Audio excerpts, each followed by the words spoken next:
Advanced philosophy memes. We make good memes. Advanced philosophy memes. Base fucking memes. Advanced philosophy memes. We make good memes. Advanced philosophy memes. Base fucking memes.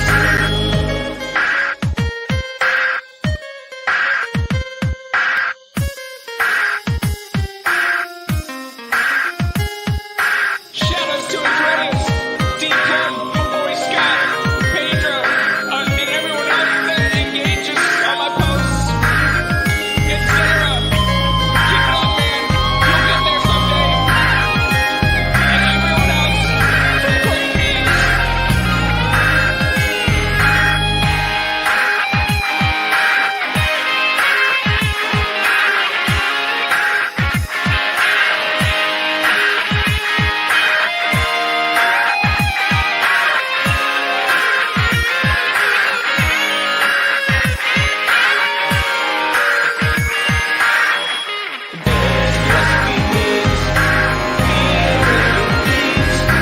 Advanced philosophy memes. Base fucking memes.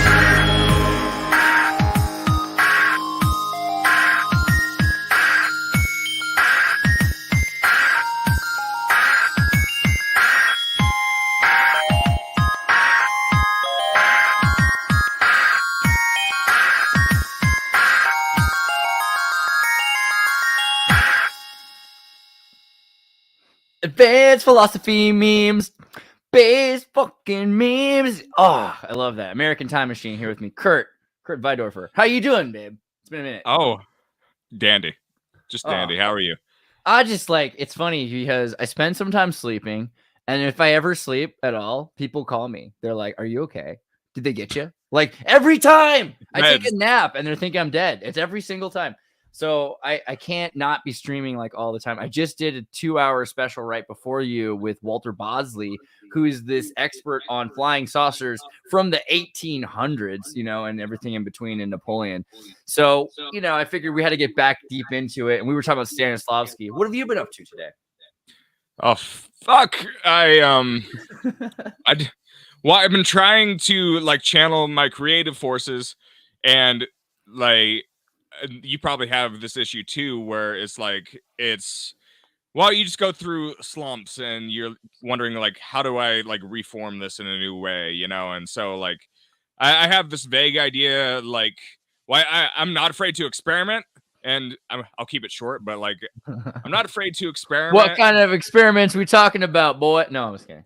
Go ahead. Musical experiments. So like right now, like I've been diving into the whole aesthetic thing. What can you do with like pure aesthetics, like when it comes to music, like when it comes to perceptual stuff, and like if you're just like do little shit, like put something really low, like negative, like minus 25 decibels, but like there's still Feel like it. yeah, it's there like in the mix, and it's up to the listener to be like, oh shit, that's there. I didn't understand that was there. I've been messing around with that shit. So my current idea revolves right now. I'm trying to do something with a really harsh like synthesizer, and just like an abrupt and staccato, and like Nice. mix in and around that mix in all the ambient noise and ambient instruments that have just like a ton of reverb and shit, and like with lower levels. It's amazing because like when you get that push pull, I don't think there's a whole lot of musical projects that do a lot of that specifically, even though like EDM like does a lot of experimental shit. I feel like there's a very specific niche that I'm going for in there. But I did all I did was like put a few notes on the project so far. So it's hard to like know like, okay, now I have that idea. What do I do with the sound music? though? You know what the sound is. That's good. I've been listening to a lot of like Windows 96 and some of the vaporwavy music, Prism Core, which is like, it sounds like early 90s video game background, like Sega CD level stuff. It's not quite full FM frequency modulated 16-bit. There's still some actual sound samples there. It's like Amiga level stuff, but I've been really happy with that. And what was the one I listened to earlier? The Desert at Night, but it's warm, I think was like an hour long track from Windows 96. Windows 96 is doing pretty good stuff right now. What do you think about synthesizers versus organic sounds? I know you've been using synthesizers and you play the guitar a lot. What's the difference to you? Well, honestly, the more like, and the more I've gotten into like thinking about it, I guess, like, and like I've done a lot more, over the last year, like psychedelics. I don't mean to harp on that subject, but like it really made me think very deeply about it. The more I think about, like, I think there's an essence of what an artist is going for, like, and that essence, I mean, it definitely changes based on your like experiences as an artist, but like it's still there. Like, I think if, say, like, we gave Stephen Hawking a audio workstation and said, "Hey, make something," I feel like he could make some really brilliant things, honestly.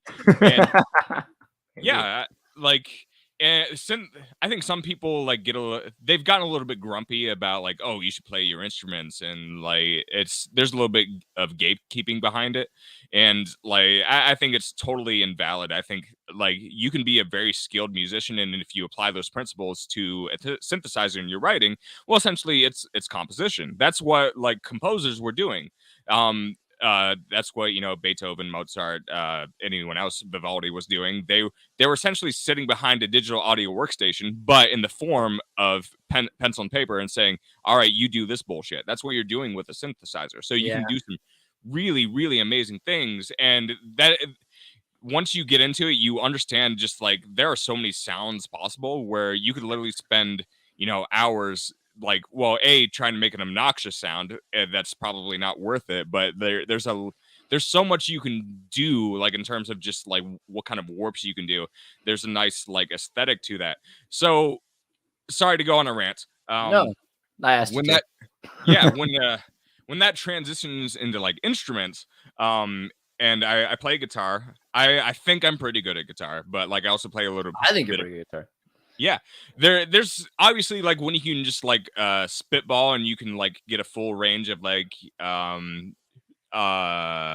what is it, or fuck, one word, improvisation. Yeah, when you can just like go off and like do a solo and like do improv, that's obviously is going to be its own feel. It's harder to like orchestrate that, like if you're sitting behind your audio workstation.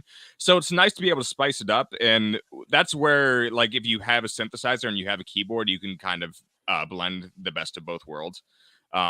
So it's like I feel like they both complement each other, and definitely none of them are one isn't superior to the other. But I think if one person didn't have the ability to play an instrument, they could be or they can do really brilliant things by just sitting behind the workstation. I just think when we think of people like that have gotten a lot of screen time, like we'll say like Skrillex or Bass Nectar, when we re-listen to their music, we know, like, yeah, it was popular, but it maybe didn't like go very deep into what that music was capable of.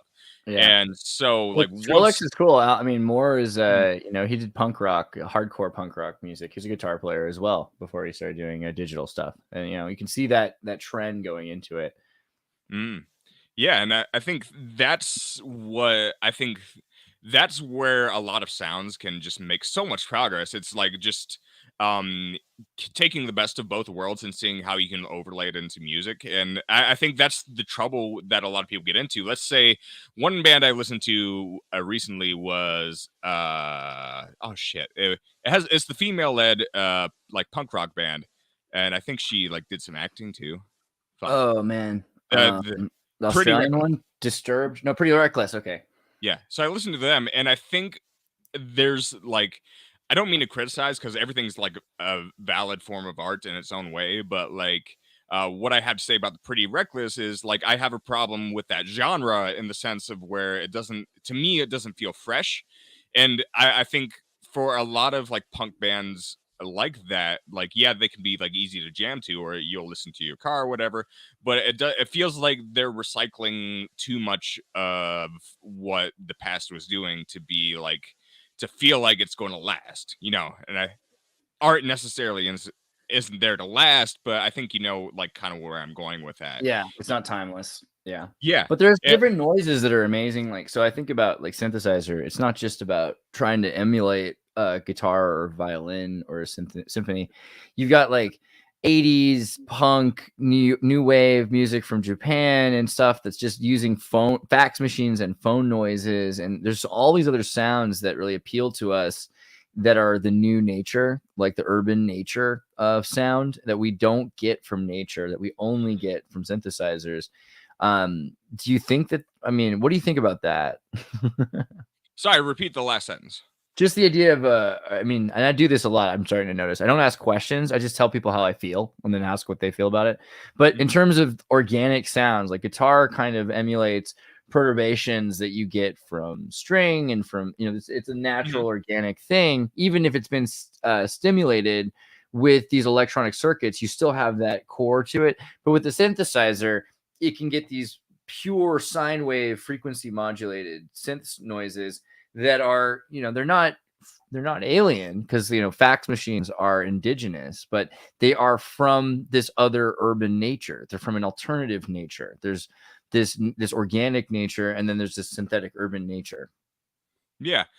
It's like, I think in some respects, it's starting to get hard for like regular people and musicians to distinguish certain sounds. Like if you have a really good synthesized sound, like it can be hard to just distinguish irregular notes. Whereas like if you go back and still, if you tried to get a synthesizer to do a Jimi Hendrix solo, you couldn't fucking do it. There's no way. It's because like once you have a relationship like with the instrument, I guess there's this just too many variants you can do at any one given moment, to where if you try to like reverse engineer the sound, it's just like it's fucking impossible. I'll give some examples, like certain types of vibratos, certain types of pinches that you can do, like when you do the squeals, certain types of like arpeggiated, like, you know, hammer-ons and stuff. Like it gets like when I try to think about exactly how you would do that, like with certain instruments, it seems like it's fucking impossible. Piano might be a little bit easier because like you have less of a string like direction. It's a hammer on a string, and so you're not actually physically touching the strings. You're just touching the keys that touch the string. So it might be easier for like a synthesizer to kind of do that, but then you have like little note variations. But you could probably program an AI to make a believable piano solo. But yeah, like, I mean, it's getting there. Yeah, like but I think specifically with guitar and like other string instruments where it's just like you're right there, it's like I think it becomes really, really difficult because of exactly how much you can stretch the boundaries of the instrument. And that's where it's going to be hard. Like, yeah, as intelligent as like computers get and shit, I feel like there consciousness we still have no idea how to replicate. And I think it goes for certain like sounds as well. It's really difficult. Consciousness is confusing. I wonder if there's much of a difference between consciousness and emotion. I feel like emotions might just be changing your consciousness, changing your pattern recognition system, having different algorithms of priority. I kind of feel like consciousness we're getting to a point of doing, and especially I wonder how much consciousness is necessary to music because it's so much a mathematical pattern. So AI might be, you know, prone to understand patterns better, especially if we're getting to classical music. I've seen AI do some classical music that's, you know, you can't tell it's done by a machine, right? Because they've gotten to that point with patterns. That's incredibly interesting because you should send me some of that because I want to listen to it. But yeah, you might be able to tell because you're a bit more of an audiophile. I might be like, yeah, human, but you know. Well, it's like if you go and you listen to a lot of the really prolific writers, like I'd say one of my favorites, like I like Bach, I like Vivaldi, like if I'm sitting down and listening to it, but like I don't care who here hears me. Did I say I like Bach? I'll say it. Yeah, no, that's funny. Yeah, Bach is the shit. But well, he did a lot of like really creative things no one like would ever like fucking think to do, and that's why a lot of his music has probably lasted. But like once you see that there's a certain type of difficulty when it comes to like what their limitations were, because like now if we go into an audio workstation and we open up a MIDI and we just write out some fucking notes, some things that they were like known for doing like full inverted scales and shit, we can do it with the click of a button, where they had to write all the shit out. So it's like I like that if Travis said I like Sebastian Bach because I wanted to say it. I was thinking about Sebastian Bach, the rock hair glam star from the. Sorry, thank you, Travis.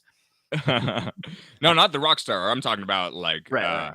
yeah, the Johann full Sebastian Bach. Bach. yeah, Bach. yeah. Baby got Bach. Yeah. Yeah, like if you gave them a computer, like their just output would be insane. Like Right. like you there's so many pieces that are lost from those people, and like it's hard to track how many like pieces they actually had, but their output would have been literally insane. But where the fuck was I going with that? I don't know where I was going with that. Where were we talking about? Since What? computers making it more accessible for people, Oh, we're talking AI about consciousness not being a human. Yeah.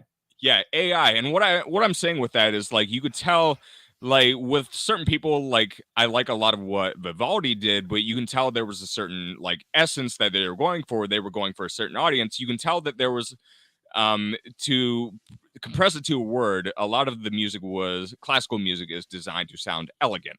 And Right. once you go through like so much elegance, you're like, oh, this is kind of fucking boring. And that's where like you would almost think it would be easy for an AI to pick up on that. And that's why, you know, people that were a little more daring in some of their writing, Bach was one of them, and Beethoven was that's probably why Beethoven got such a huge name. And had, you know, Moonlit Sonata was a little bit more like depressing than a lot of shit that ever really like hit the classical scene, you know? So it's like I could see how an AI would easily pick up on those things, but it wouldn't sound fresh. And I think when there's not a whole lot of like interesting classical music right now, I don't think. I mean, there is if you really go and look for it, but like as far as like what rises to the surface and people are aware about, People don't it's listen like to good music anymore. I mean, if you go to Argentina, you go to Chile, you'll find, you know, expats from Cuba and their families that still make classical-esque music that is just the best music in the world. It's just not popular. That's yeah. people don't read books either, you know. Yeah, like people are reading less books and stuff, but like I don't know, it's just weird because a lot of the people that do more experimental stuff that gets kind of interesting, they end up getting their voices drowned out a little bit, and they really have to have a lot of longevity for it to kind of hit the surface. So one of the more controversial people was Stravinsky um within the past couple centuries, but yeah, he definitely has some really interesting shit, and like that's I think what classical could end up doing, well, I mean, orchestrated music could end up Yes. doing is finding a way to incorporate a lot of these sounds and pick up on like, okay, now there's basically a machine of music that's constantly, you can see it as a machine, but there's constant like experiments going and sub experiments going on that people just are doing in their houses. Like, how do we blend some of that in? Like one of my favorite albums I listened to of the past year was completely experimental with synthesized like microtones, and the whole thing it kind of warps your perception. And it's not like microtones that you would hear like in a lot of Eastern sounds, but the microtones in this one, he'll do like certain chord progressions. I have to look it up because I have it in my Spotify. I think his name's like Seven with like a seven in it, and like I'll have to look it up. But I think some people might know too. I'm talking about. I'll put that in the comments at least at some point. But yeah, literally, there's so much interesting shit. Grabone. Stefan's asking about Josh Grobowen. Do you know Josh Grobowen? No, and I'm not claiming to be an expert on classical music. Like there's one very young girl that's making waves because she's like really good at writing. I think she's like 7 and she's English. I forget what her name is, but she's done some interesting things. Like she's known as kind of like a prodigy. Who knows what she'll do in the future, but she made one she has one composition that kind of mimicked a lot of like urban sounds. Like you can hear like, you know, car horns like blaring in the background, just like the noise of everyday city life. And that, you know, that I mean, all Battle 1812. I mean, like that is yeah, a mode of thought, right? that type of shit. There's I forget who did the one that's designed to sound like a steam train. Like there's so much wind like in the background, and they use the flutes and stuff to like kind of create that train whistle Dude, vibe. Wagner loved bumblebees. I mean, Yeah, like I feel like orchestrated music needs to get more experimental because like I feel Yeah. like the mainstream could eat up orchestrated music a lot a lot more. I In think general. orchestrated music needs to hit a plateau. It did hit a plateau during like 1981, 82. So you can see examples of that. And I love orchestrated music. I'll go to in Santa Cruz with the Cabrillo. The last guy we're talking, I was talking Walter Ballas. I'll talk about Cabrillo. Cabrillo is so pervasive in Santa Cruz because he's the Jesuit who was a missionary. With Cabrillo Community College, they want to change its name to like Aptos or something. But there's also the Cabrillo Symphony, and the Cabrillo Symphony will play, and it costs like, a lot of money. It's like $100 at least a person, and that's not much. I mean, it's more than that. But if you don't go to their show, but the week between it, go and just drop acid and sit there. You can watch them while they practice. You know what I mean, or whatever. And they've got all these amazing symphonic geniuses. They're just being funneled into video games. They're being funneled into making the background score, because an operatic score is great for a video game. But yeah, I mean, they're trying to shut down the experimental quality of the orchestra. I think they've been doing this. Maybe it's starting to be okay again, but since Next Generation Star Trek kind of culminates the orchestral experience, saying, hey, what does the orchestra represent? It's collectivism, it's fascism. It's this idea that we all make the singular song, and every single part of us is all... It's a militant discipline in order to play our pieces that collectively make up the greater federated song that is conducted, and it's an experience. And that's a magnificent statement. It's an amazing thing to show that there can be that much that singular of a vision in man, in humanity, in music, in ideology.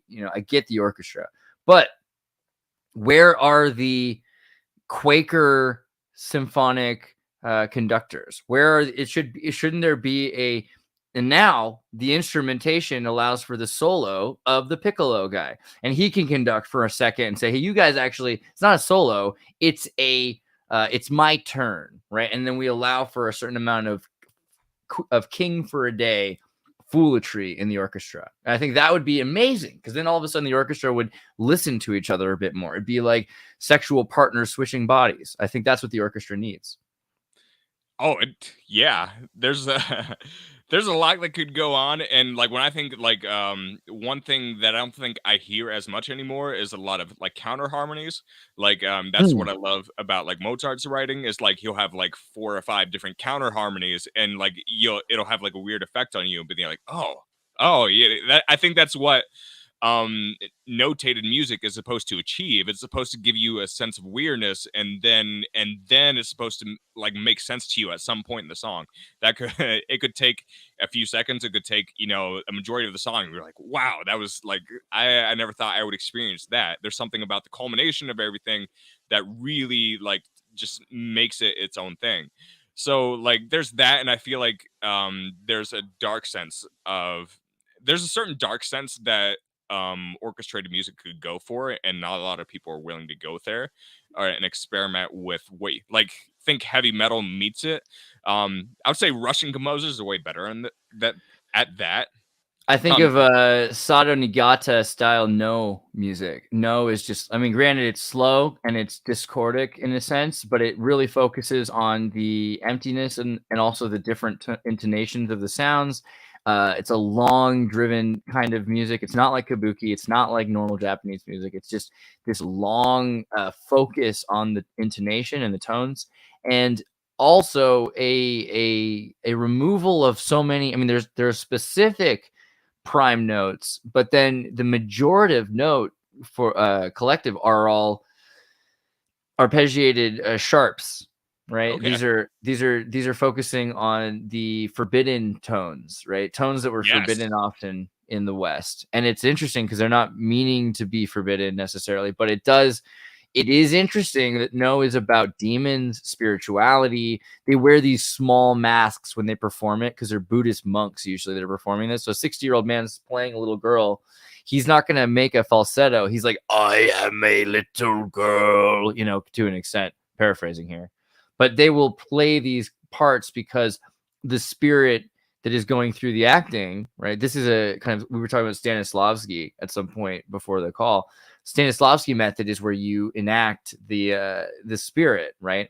And so by enacting the spirit, the material form isn't really important. It's important in certain ways, but not in the ways that it usually controls your life. And the less that you rely on it, the more that you can focus on the spirit of the experience, right? So, I mean, I forget why I thought about that. Oh, Stanislavski. Are you ready to talk about Shia LaBeouf? You ready? This conversation is so good. Can we top it off? I mean, hey, if you want to keep talking about music, I'm okay with it. But we got into Stanislavski for a second, so we could do it. Is there more? I mean, all right. So you do your thing, and I'll do a 5-minute recap. All right, that works. Okay, so Shia LaBeouf converts to Catholicism after studying for Padre Pio movie. All right, and so this is interesting to me. There's a new movie coming out where Shia LaBeouf is playing Padre Pio. Spoiler alert: Padre means father, so I'm assuming Shia is playing a Catholic priest. Did not deeply dive into this yet, but I did see him talk to Bishop Barron. And so basically, yeah, good for him in a lot of ways, but a lot of people are going to be like, oh, that's crazy. You know, might as well be in Scientology or Mormonism or something. I mean, which, by the way, I kind of have a weird amount of respect for both of them as well. But yeah, Shia LaBeouf went full Catholic, and this happened. You know, we could focus on the intellectual ideologies of Catholicism, or we could think a bit about Stanislavski method, because he's one of these actors that does the Stanislavski method. Like, remember when Will Smith, before the super crazy period, was just playing crazy people on TV, and he went through Cassius Clay Muhammad Ali transformation as his Stanislavski method demanded, and he talked about it on TV, how he would say random things like, he's like, I was in a plane, and there are these two pilots, and then there's like the senior pilot and the junior pilot, and the junior pilot was black, and he's like, why does the junior pilot have to be black? And he laughed at himself because he knew that was ridiculous, but it was something that had been, the voice in his head was screaming it, right? The voice in his head was screaming it. So this is Sean Penn. This is every single actor. I mean, what Jim Carrey did with, if not Stanley Kaufman, with Tony Clifton. I mean, there's just so many examples of people that get absorbed into their belief, their imagination, their acting, and become something other than themselves. What do you think about that? Yeah, like, do I believe that Shia LaBeouf is really Catholic now, or? I don't know what that. I mean, well, that's a whole different thought. But go ahead if that's what you're thinking about. You know. Well, like, I feel like it makes you a more effective actor. Like, if you try to embrace that on a subconscious level, like, it makes sense. Like, I had to bring Stanny. I'll call him Stanny. I had to bring him up on a wiki, his Wikipedia page, and I was like, oh, it seems like what we would now know as a more deep level of like method acting. The proposed super task, the sense of the self versus the general theatrical. The inner theatrical sense of the self is projected.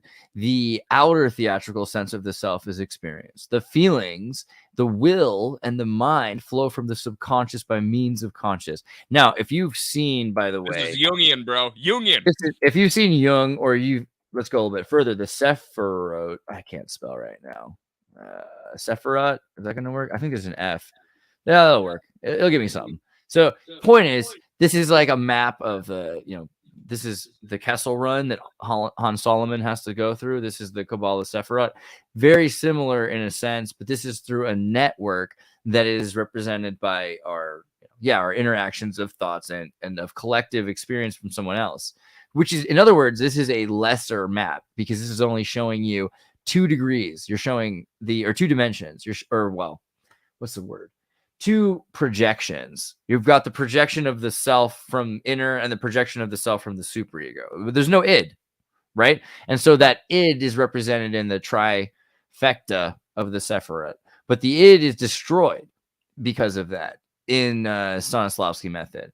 And so what can happen is the id gets supplemented because it can't be destroyed. It gets replaced. It either gets replaced by the ego or the superego. And eventually the id, which is whichever other one wins, is the two wolves, that takes over your mind. That's, as far as I can tell, what's going on with Stanislavski method. What happened to take your pick, Val Kilmer, etc.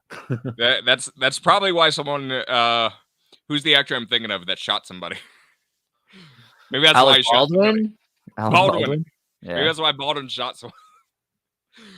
YouTube might not like that. I don't know. I mean, the FBI, I think, have said officially that after the investigation into Alec Baldwin, that he most certainly did pull the trigger. And it is now, let me check the date, August 25th, 2020 at about 2100 hours, 32 minutes Eastern Standard Time. So we are allowed to say that now. You couldn't have said that before this, but that's how it works. Stefan, wonderful Stefan, one of my favorite people, says, is all classical music designed to sound elegant, even the dissonant atonal subgenre? Xirtus dropping the lines of Baby Got Bach fire.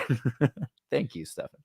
Yeah, that feels like actually a Stefan line. So yeah, I feel like you might have said it if I didn't. So no, what do you think about his question about even the dissonant atonal subgenre? No, the dissonance is out there, but it didn't get passed on. The dissonance is out there. Yeah, well, I'm saying as far as like what gets presented to people in the Western world, it was illegal. Yeah, it was there was a lot of shit that said like the kings and queens were like, no, fuck that shit. You're not doing that shit. We can't have that. That'll put demons in people's minds. That's basically what the mindset was, you know? What's the wiki on that Forbidden Tones wiki? Is there a page on this? There should be. Tritones, is that what we're going to say? So let's pull up tritones for a second. So basically, when you look at notes, are they going to let me, I want to show you sharps. Can you explain sharps to people and tritones? I see. I'm actually bad at music theory. Well, that's funny because you're pretty good at music, but I think that okay, go ahead and try though. Tritones are like the angles. The angles. All right. So like basically I've forgotten everything I learned in college. Like I only took like a couple music courses. Good job. That's why you're still alive, probably. Exactly. So like most of my understanding of music theory is implicit.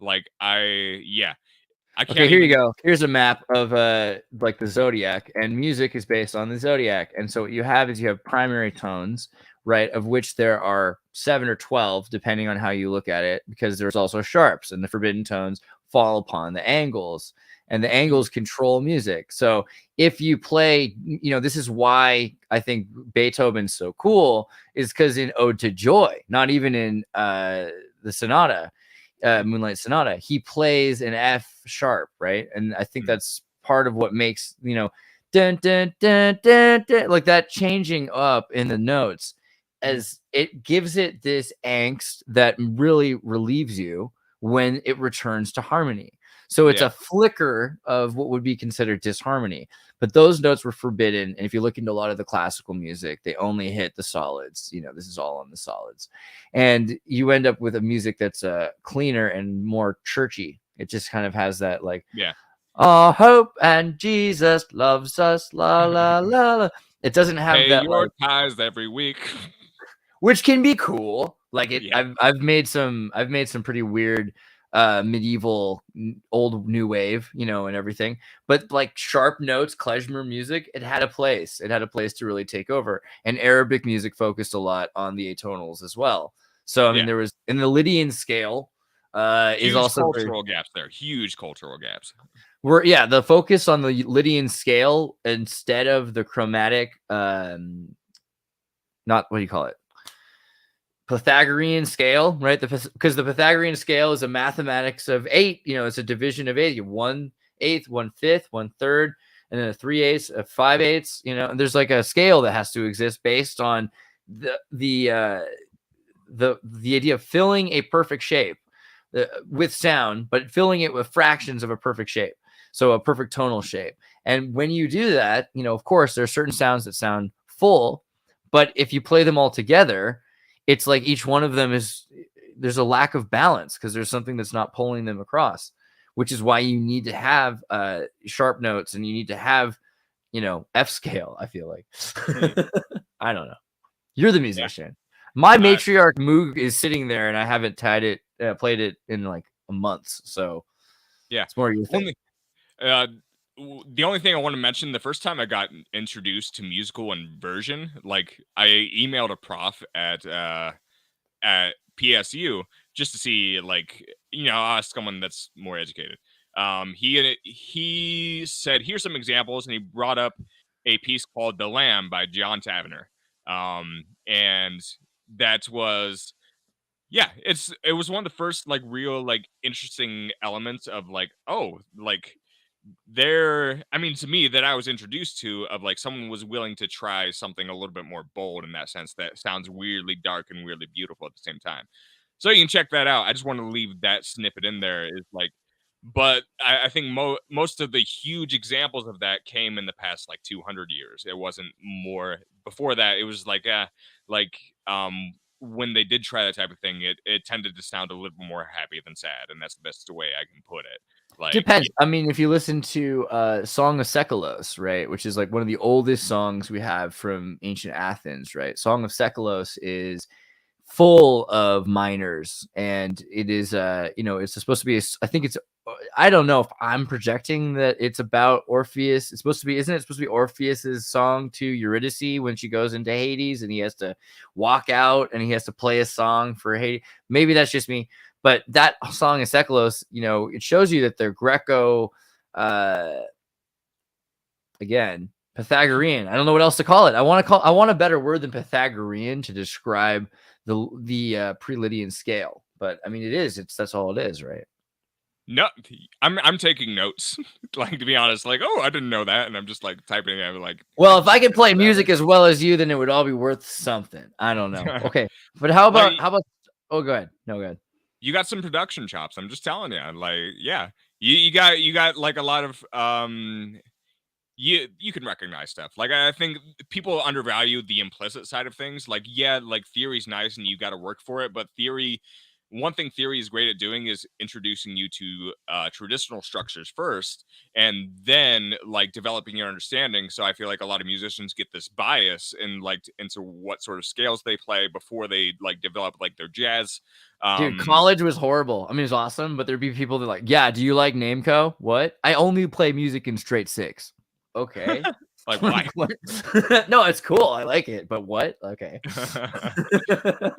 No, and that's where like now you have the tools. Everybody has the tools to look up like music theory online, but like you can start out just like by putting notes together. I feel like you can get such a wild approach if you just like start with like a note by note approach and like then develop a little bit more music theory after that. Because like once you develop so far, you develop in your own way in such a grand degree that you've already done something to where you're creating something you feel valuable, at least to you, or at least sounds different. And I think Travis, who had tried to super chat earlier and he apologized he couldn't. Don't worry, man. If you can't, you can't. And I know you said you got money tomorrow, but love you about it. It's so cool. But he brought up an important point, and I've been hearing people mention this in the chat about 432 versus 440 hertz, and what about frequencies and how they change, and what do you think about the solfeggio frequency concept, right? That MP3s are designed to like make you sick and stuff, and then if you use like the right kind of noises, you'll feel way better. Like this guy's got this this copper bowl in his tummy. That's what you want, right? Or what? What do you think? I love conspiracy theories, don't get me wrong, but like, and they're fun. But like, I've read a little bit about the 432 versus 440. Like, ultimately, like, But have you experienced it? Oh, go ahead. Sorry, keep going. I'll ask you. Yeah, I mean, there's a lot of people going down YouTube rabbit holes, like, and showing you like the differences, like a side by side comparison. Like in the 432 system, I could be wrong about this, but like, essentially, if you go by the 432 system, and there's a difference. It's been a while, but like, there's a more traditional sense of tuning where every note is in relation to each other, but it's in relation to the scale, and it will sound better and more natural. There'll be a little bit more tightness there. But versus 440, it's better for pragmatic purposes, and especially if you're doing more like atonal styles, which is more, in my opinion, more entertaining than just staying in the scale the whole fucking time. Like that's for pragmatic purposes, like 440 is just better, and it's only audible if you're like really, really trying to pay attention to it. It's nice. Maybe there is like a subconscious like niceness to it, but it's like I feel like have you ever gotten like a 440 app or a 432? They have apps that will convert all your songs and play them through a new frequency afterwards. Have you heard any of those? And is it how you feel or anything? No, I'm gonna like, send you an app. I'm gonna make you listen to it, and we'll see what you feel like at the end of the week. Because I like it. It makes me feel better. yeah. No, I'm not against it, but like me, the more I've gone down the rabbit holes on these Yeah. things, the more I've kind of settled that I treat notes as being in relation to each other. Like, Right. and that's going to be But the most. that's what's scary. I remember. Okay, so I remember going to Coachella, and Mhm. you know, I'd be standing like I get in a pool. First off, to get in the pool, they'd have like a bunch of like Puma would sponsor it, and like everyone get in the pool, but you don't have anything to get in the pool with, so you have to jump into the Puma swimsuits or whatever, or underpants, and they're taking photos of you. Like this is how they get you, and then you're thirsty because you're in the desert, so they're giving you this weird chemical water drink that's like a mineral water that has something else in it. It's like I don't know, and then you're standing in front of Lenny Kravitz's daughter or something, playing her song with this weird DJ mix, and you just feel the speakers, which are about 20 feet tall, shooting like triangles or something at your squares or your circles. I don't know what it is, but it feels like kind of like what it would be like to be in a microwave, except it's a little bit less heat. It's just a bit more like your shapes are changing, I feel like, and it's forcing you to harmonize with them, you know, and they aren't super healthy necessarily. So maybe and then one time I got my dad to stand in the doorway decade or more ago, and I said, hey, what do you think of this? And I just played, because I was into binaural entrainment and stuff, played a couple tones for him, and Mhm. and I was like, just tell me what these make you think of. Like, do you have like a weird kind of, and he's not like super imaginative or anything like that either, but he was, this tone, and I forget if it was like the 446 or 4, whatever the one that's MP3s are at that we won't listen to anymore because that tone's banned. But he played, and he's like, oh, that sounds like a robot. It's like, it reminds me of a Soviet robot. And I played another tone for him, which was like the 432. Mhm. And I think he was like, oh, that's pretty good. That's, you know, it's like kind of like a tone. And then I put like the Yeah. 440, and he was like, oh, that's nice. I was like, Yeah. really? He's like, yeah, no, that kind of reminds me of like, it's like, you know. I was like, Yeah. okay. So I don't I know. I mean, mean, like, maybe there's something there. I don't know. maybe. And it's like there's so much psychological priming that goes on when we perceive something. So like if it's like order based, it's hard to tell. It's like one of my favorite rabbit holes was like the whole Stradivarius versus every other, $5,000 violin out there. Strad was a real famous, Italian like violin maker, and a lot of people still play them, and they're worth like the violins themselves are worth millions. Yeah. Yeah. But like they've done like testing, and like they've done double blind studies like, hey, which one is the Strad, and it's hard for even like the experienced people to make like actually pick correctly, because Right. it's like they're high quality instruments, of course, and Yeah, they if have the tree has to face a certain direction, and it has to have moss only growing on one side, it has to be shaded from it. It's crazy, but yeah, it's the timbre that's actually changed by having a different wood, or a wood that's 500 years old, is actually, it's difficult. It's like, it's subtle, but it's really difficult. So like, but I my bet in you could my 3D opinion, print it though at this point. yeah. But like, in my opinion, like, the frequency is a thing, but frequency is most important when it comes to like individual notes, like like an A3 and an A3 and a C3, whatever, for example. Like, that relation to each other, it's more important in my mind. And the timbre and all the aesthetics of the music will make a much bigger difference than that. So like, to me, it's not even worth thinking about, but you never know. Like, sometimes you can like get really esoteric with your thinking style, and like uncover things. So you never know. If you think it's like worth playing around with, play around with it. I'm not opposed. I got more thoughts on your Jungian perspective here. So when you said Jungian, what were you thinking about, like in terms of experience and embodiment and self and theatrical self? So like, I would say, like, well, really, it was this, like, the bottom parts, I guess, that said like the subconscious by means of the conscious.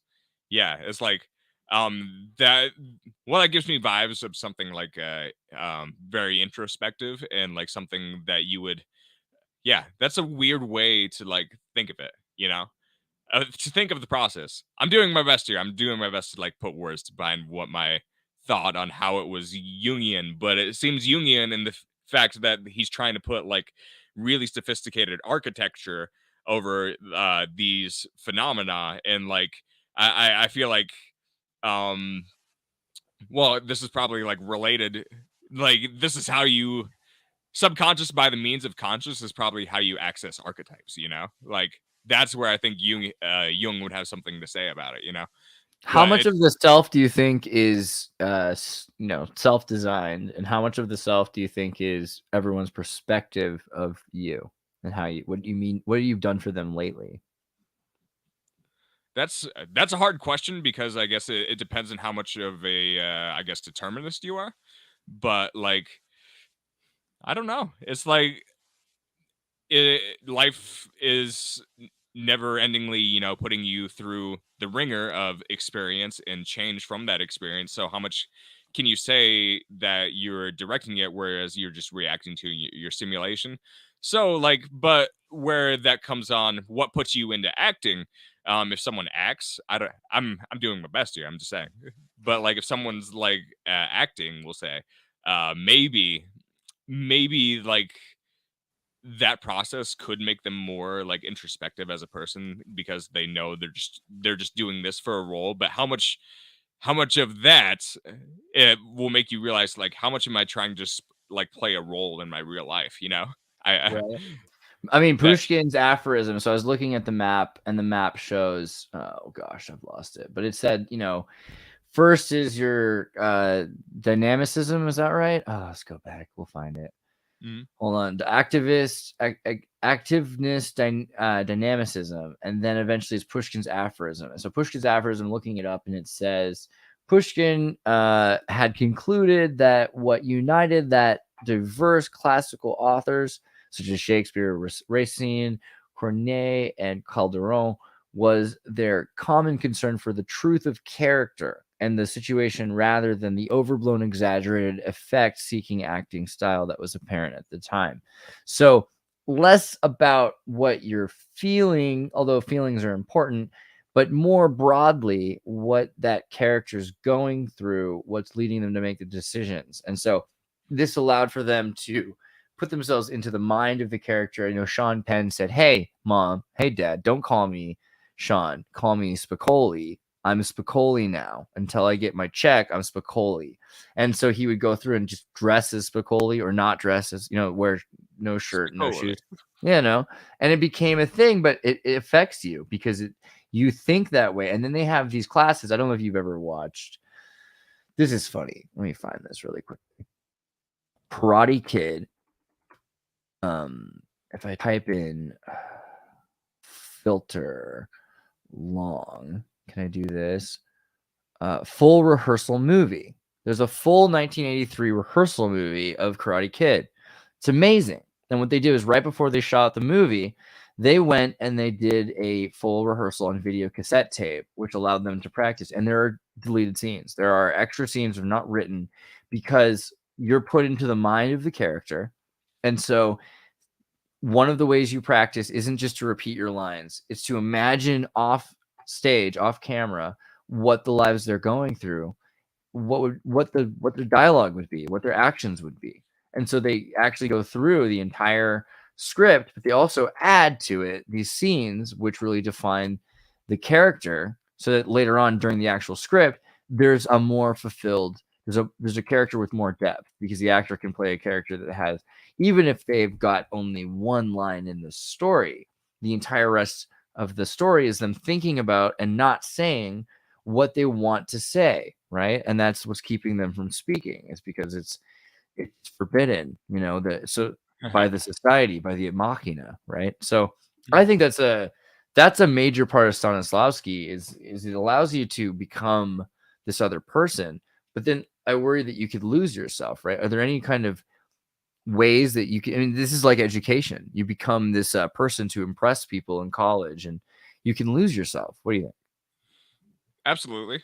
Like well, like I think you're really, trying to exercise a certain sense of empathy there. Like if you're an actor and like I think like empathy, like it's a great thing. I think empathy is like one of the only tools we have to actually try to heal people and heal each other. But at the same time, it's like it's like if you're taking on like so much of another person and their experience, like sometimes it's easy to like fucking lose your mind, I think.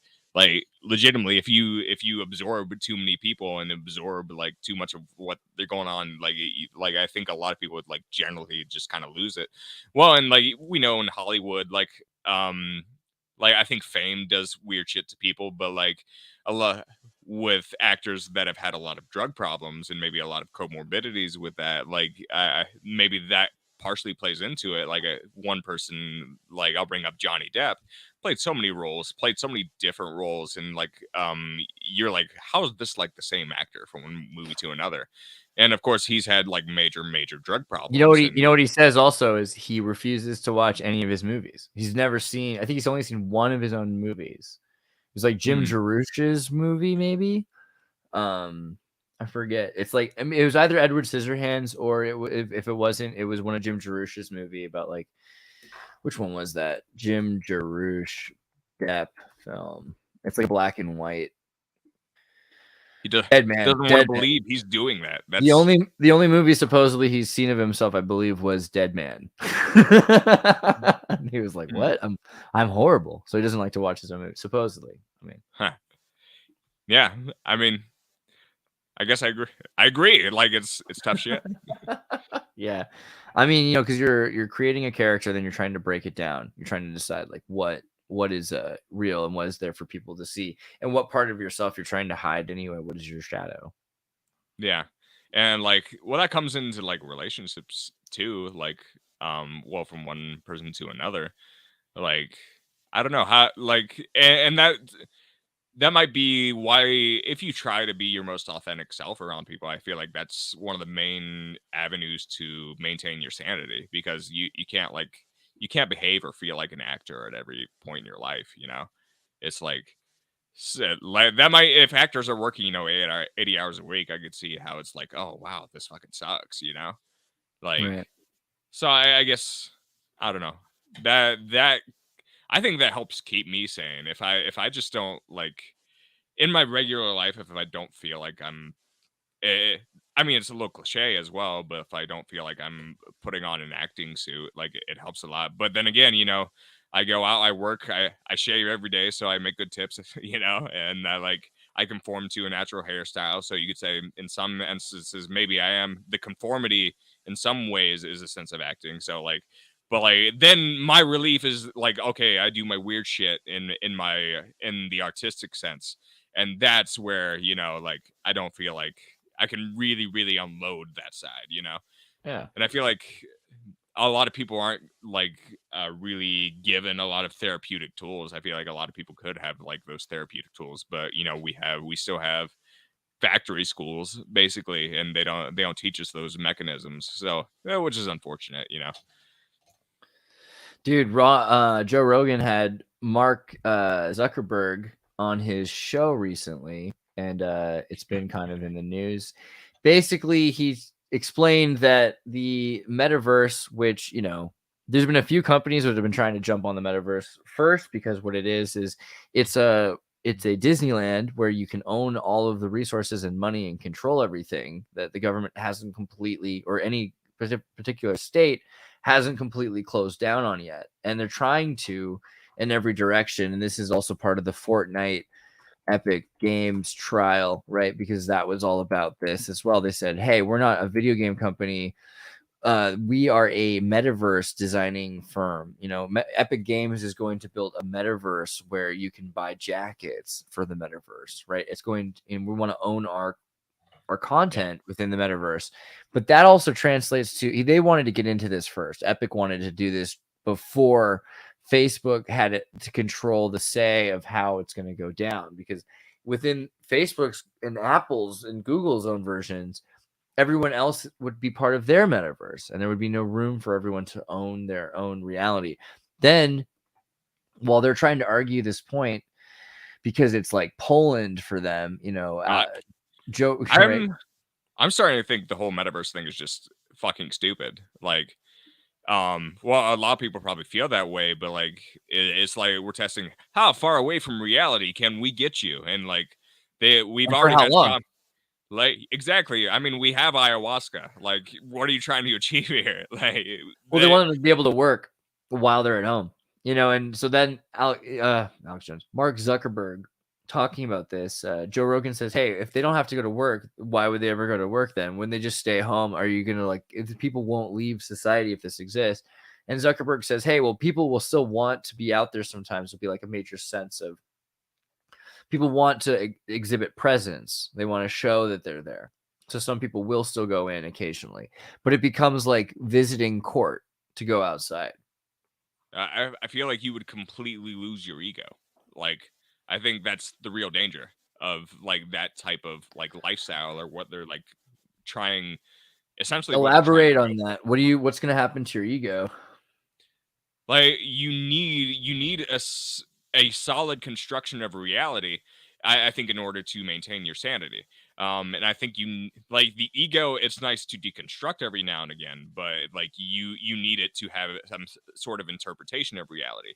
If we have another reality that's really like so like, we'll just say believable, or it's like where you feel productive, I think it'll have kind of like that matrix effect a little bit, where oh shit, which reality am I in? And like, if you don't feel like either reality is real, like what's that gonna fucking do to you? I think yes, it will factually destroy your whole understanding and your construction of reality. And that's, I mean, it comes down to mental illness, but of course there's going to be if that happens, there's going to be a lot of other problems with it too, like, oh shit, depression, like, yeah, like I think a total loss of ego leads to like major depression, and that'll probably cause psychological breaks, schizophrenia, you name it. Like that's my guess. I'm not trying to sound like I'm like Nostradamus right now, but like that No, sounds but like that would explain a lot. I mean, because we're looking at a map that doesn't have the Trinity. It only has the maybe the id and the superego. I was imagining it as the ego to control the ego, yeah. but really it's just subsidized the ego for the id, and so it's making it it's changing the self through the superego, changing it's replacing subsidizing the ego and replacing the id entirely. And by Mhm. doing that, we can see examples of this with imposter syndrome. Imposter syndrome is this idea that everyone's posting pictures of themselves smiling on Facebook when they post pictures at all. And so you think, oh, wow, I'm an imposter because I'm not as happy and successful as all these people that have only successes in their lives and have never posted ever having a frowny face. So therefore, everyone else is better than me because, the false reality is the only reality I see. And I must Mhm. change myself to match this false reality, circumventing the logic of the id in the circuit, because the id's supposed to choose between what's right in the ego and the superego, and instead we're stuck with this imposter syndrome. And I would imagine imposter syndrome will be worse in the metaverse. I don't know if anyone's already combined these ideas, but yeah, metaverse is going to make you imagine a little kid who is good at video games will be as tall as he wants to be, Mhm. better than you, and so you'll be this little kid in the meritocracy that emerges in a metaverse, where through game theory the best at the game arrive in the intelligentsia, right? And those who are poorest at the game fail. However, if the game could be rigged, if Google and Facebook and all these and Apple run these metaverses, likely the game will be rigged. I mean, have you ever been to a casino? How likely is it that your lottery is completely, why is it that the same people keep winning the lottery in Maryland, right? For instance, if Yeah. there's a likelihood to the game not being fair, and Oh, absolutely. maybe nature's not fair, but nature seems slightly more fair than the game. Like, who's designing the reward system, and like who's designing the reward system in society? Why do we have value in like sports where we probably shouldn't, go ape shit over? Like, there's a lot of people that lose themselves over like who wins. Metapausal, I like that, Petrov. That's good. I like that too. But like, who gives a shit who wins a fucking football game? That's like, why would you care? And I think like there's a certain artificial sense of competition out there where it's done by design. It's out there to say, hey, you need to defeat your fellow human being instead of being a cooperative species. And that type of conditioning, of course, it feeds into the oligarchy, it feeds into their desires. The only reason the when Jerry Jones wants the Cowboys to win, does he want the Cowboys to win because he's so entertained or like he really cares about football? I think it's more about his dominance over his own culture. It's like, yeah, I'm a Texan and you are my subordinate Texans, motherfuckers. Look at my awesome football team and keep giving me money. I think that it's more about that than it is about, about increasing, the general welfare or public good, however the fuck you want to put it. Yeah, and I think parts of that, like, of course, like, in the metaverse, like, it'll be severely biased towards a corporatocracy, more than likely, the type of corporatocracy that we have now. Like, in the metaverse, of course, meta platforms, they'll be viewed as the good guy inherently. A lot of maybe sister companies, there'll probably be a lot of corporate advertising in the metaverse. That's going to be, I mean, that's going to be the dead giveaway. It's not about any sort of human advancement whatsoever. Right. It's about total and utter disengagement, which is probably a bad thing, and things that we already have access to. We can get disengaged through natural psychedelics. I'm not saying go do that, or you should, but the means You think are it's there. full disengagement though? I mean, you don't think it's just preparation for engagement, like through the neural link and integrating humans as emotional processing circuits for the AI? Or is Do I that just think me? do I think it is that or not that? I mean, by saying it's disengagement, is it disengagement for the sake of disengagement, or is it disengage like for corporatism, for automation, or is it for the sake of preparing humans for the next crop of humans to be integrated into the new system? Engagement into the CAI, right? Like the centralized artificial intelligence that will need human processing computers, humans The to mark of the process, beast, bro. The mark of the right? beast. Yeah. I mean, everyone's saying that there's a different. I think we talked about this earlier, and I've been pushing this point a lot that emotions don't drive intelligence or consciousness, but emotions, I mean, they might drive. They might be behind the steering wheel sometimes, but that's still just like running the car. So the car, the consciousness itself is the vehicle, it's the machine.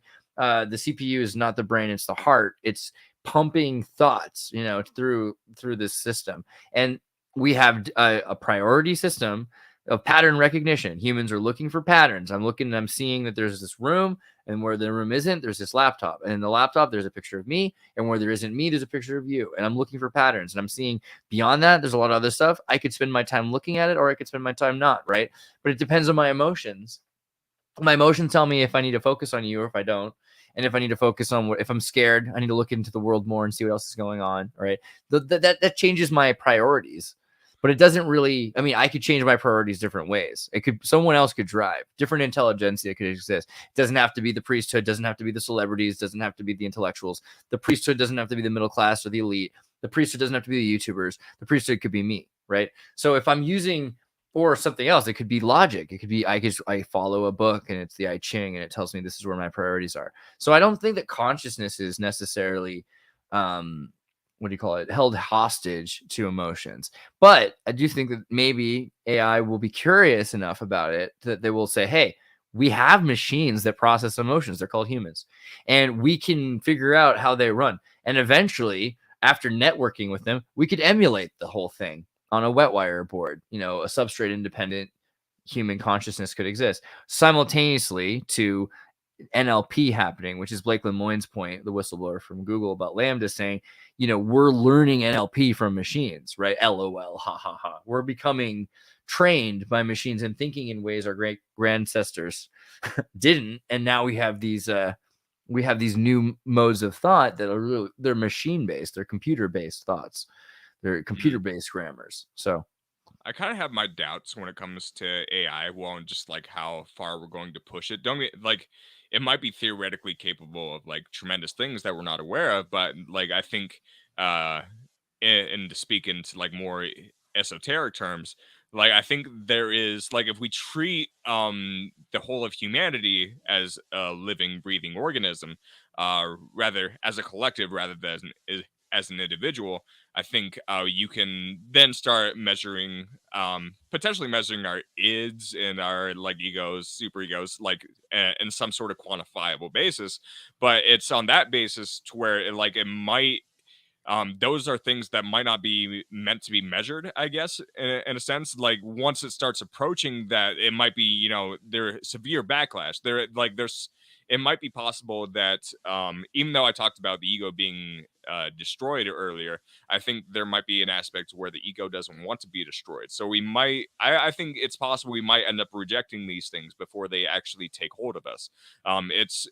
It's hard to tell because, like, how much do we really understand about our subconscious? How much do we understand about our id? We still don't know all the biology behind the processes that are going behind sleep. We just don't fucking know. We can't explain a lot of those processes.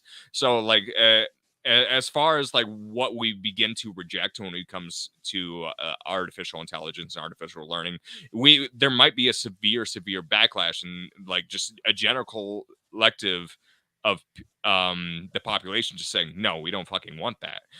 We're not doing that. And like if we need to, a lot of people might just throw their phone out the fucking window. And I mean, a lot of people aren't doing that right now. It's probably because we view these things as being relatively harmless, but we are seeing a lot of the downside because, like, I think, you know, technology is right now related to the increasing drug crisis. I think people are just afraid that they can't live without the phone. I don't think a lot of people think they can exist without the cell phone. I mean, without a cell phone is amazing. I like to take a vacation a couple times, once a year at least, where I spend at least a month living in some other country. When, you know, before COVID, especially, constantly going to a place without a phone because your brain works in a better way. I feel like, I don't know, maybe not, but a lot of crazy stuff is happening when there's no cellular signal there. Yeah, I think it's necessary because it brings you back to like what you need to function as a person and as a human being. And at this point, I don't think we could ever like totally go back from like being cyborgs and using a phone. Like I think we'll always use it to some capacity. But if there was a generational break off and we could get back to Boy Scouts meeting at the place and not moving and all that, you know, maybe. But yeah, it's a lot harder now. Yeah, well, it's like I think say we actually did away with like technology completely, which seems, I mean, it just seems impossible just talking about it. But let's say everybody threw away their cell phones, there would be the like mythological aspect of it. Like, oh, we're not using this anymore. How do we know that these things existed? Like, how do I know that just from looking at a museum? I think it'd be too weird, and I think that would cause a lot of. People used to be telepaths in the old days, right? Yeah, Tartarians could all read each other's minds, and they could send pictures to each other, see them each other. You know, like that, and that I think that would be too problematic for people to actually like go through. You know, I think that would be like total chaos. But so I don't think we would ever go back to being off of it. That's why they hide Tartaria. Interesting. Yeah. Okay. That's why they hide Tartaria. We solved it. The technology is just too advanced. It's just too freaky. Well, speaking of too freaky. Hunter Biden. So to plead guilty to stealing Ashley Biden's inappropriate showers with Dad Diary. There's just so much stuff. You know, recently I was doing a thing on let me go to the APM. Let's see if I can pull this up. The APM group. And I'm just using Hunter Biden now as the mascot to represent like freedom in America, because he's going and showing us how far he can go with it. He's like the Rick and Morty video game where Rick has got no social security numbers off on a tear. And it looks like it's starting to trend again, which is my bad. I shouldn't have brought up Biden. But the thing is, when I didn't bring up Biden, he got elected. I was like, this guy's too ridiculous. So don't even talk about him. And now I was like, obviously, there's no way that a pedophile is going to get elected. And then all of a sudden, you know, here we are. So we're at a point, though, where, you know, here it is. Okay. There's ample evidence. You've got plenty of things here. This is Biden's son, Hunter Biden, saying she's a legend. None of these women are except for Deva. No, sorry, this is the human trafficker that he's talking to. But Nicole and Deva and Ella and Lucy will all know high quality girls who are like I am, distrusting and highly, highly wary of evil. Yeah, I also have Denise. This is a normal thing to say. I have a Denise, a German. 26. No to Lucy, I think. Okay, so fine. Do you want foreign or domestic? And you have to make the pitch directly. I can't give you effing Asian. Sorry, I'm not doing it. Hunter says, domestic foreigner is fine. Then she says, they say, I'd give you Isabella, but she has kids and an NBA ex-husband. No yellow, says Hunter Biden. And then She says Yasmina. So there's a number of these A examples. lot that of we A's have. there. Yasmina. Right, yeah. But there's a number of these examples here. We have, I don't know how far back I'd have to go to find the whole thing with Biden, but pedo Pete, if I just type Hunter Biden pedo, I found pedo Pete, and just for Yeah, he people was that pedo haven't, Pete. people haven't explained. Is this too far back? It's Hunter Biden pedo Pete. Let's just do that. Hunter Biden's contact pedo Peter, right? And so Yeah. the question being, why pedo Peter was the name? Why not pedo Joe? You know, for instance, because his name is Joe, right? Well, pedo Peter comes from the fact that I want to find the right article. Tom Clancy, because there's a Tom Clancy novel, which is, you know, Tom Clancy was arrested at one point and contacted by the FBI and CIA for perhaps having insider information that he was putting into his books that were maybe from the previous administration. And then the current administration was like, hey, you don't have the privileges that you were given by the former administration. Anyway, in the book series, he talks about a guy named Pete Henderson. Peter Henderson is a fictional Soviet Union era spy in several Tom Clancy novels who infiltrates the United States government. Email show. Okay, so that was a name that Joe Biden used as his own personal pseudonym, Peter Henderson. So Joe Biden was going by Tom Clancy's Soviet infiltrator nickname. Further beyond that, of course, there's all the crazy pictures that have emerged. So anytime I have already said this, and I'll say it again, and I recommend it. You guys should do this too. If your mother or somebody sends you something pro neocon or pro, left neocon, including the Biden administration, I just send them a picture from Hunter Biden's phone at this point. And it depends on, for my mom, I try to keep it kind of G-rated, which is hard to do, but like maybe just Lady Gaga and Hunter Biden smoking crack or something like that. Just send her one of those just to kind of and that way I don't have to waste my time writing anything or bothering with saying an argument that no one's going to actually bother to research because they're under hypnosis. Hypnotic reactionaries, I call them. But it's worth it to probably point out some of the crazy things that Hunter Biden did in arguing with prostitutes over crack weights in videos, saying that, oh man, the Russians, they're gonna have a copy of everything, or man, I keep myself safe because I know they're watching me, probably referring to the NSA or CIA or maybe the Secret Service, who knows exactly what it is. And the idea that, hey, his brother's dead, he's sleeping with his brother's sister, but also going back, he saw some crazy stuff with his dad and with his mother and his family dying in the automobile, which has been, there's a lot of, let's see, what's that? The Biden family die car crash, auto accident, whatever we want to call that. Killed in car crash accident, right? Joe Biden's wife and daughter killed in a car accident on December 18th, 1972, a few weeks after the election. Biden's wife and 1-year-old daughter, right, who let's not even speculate, were killed in an automobile accident while Christmas shopping in Hawkinson, Delaware. Neela Biden's station wagon was hit by a tractor trailer as she pulled out from an intersection. The truck driver was cleared of any wrongdoing. Biden's two sons, Beau and Hunter, were critically injured in the accident, but both eventually made full recoveries, except for Beau. Eventually, Biden, pedophile. Let's go into that article real quickly. Beau Biden prosecuted one of the worst pedophiles in American history, right?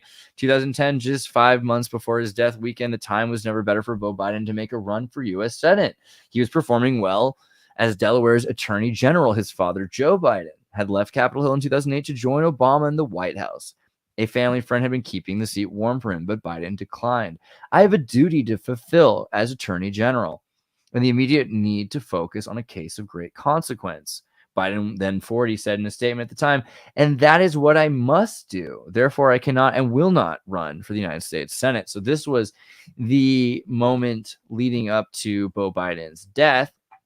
Then we've got the memories of Hunter Biden. And if there was any, God, not to say there was, but if there was any wrongdoing, who might be most proximal to know other than Beau Biden and Hunter Biden? Okay, so now there's this movie, and I'm almost done, I swear. There's this movie coming out. Lawrence Fox, I'll try to get on the show as soon as possible, and Robert Davey, reaching out to you as well. to talk about My Son Hunter, the movie I think every baby boomer in America must be forced to see. You should get your parents and you should lock the door in the theater. You should force them to watch this movie. It's an amazing movie that plebs will be able to see on the 8th of September. Should be available publicly, but it's an important story about sex, prostitution, drugs, cronyism, money laundering, more sex, a laptop from hell, Chinese spies, Ukrainian quote businessmen, the CCP, the selling out of America, the big guy, corn pop, more sex, additional drugs, and family. He doesn't mention, of course, the iPhone, because that's the iCloud account was the newer thing that only happened in the last couple of months, and this movie was already well underway then and being edited. So. But okay, now that I've had my fun, what do you think about Hunter Biden? Well, everything you described, it's like, it seems like one of those families where, you know, all these horror movies are based off of what, you know, it's like, this is what caused, you know, the crazy fucking spirit in this house. Now it wants to kill people and drag them under the river or whatever, you know?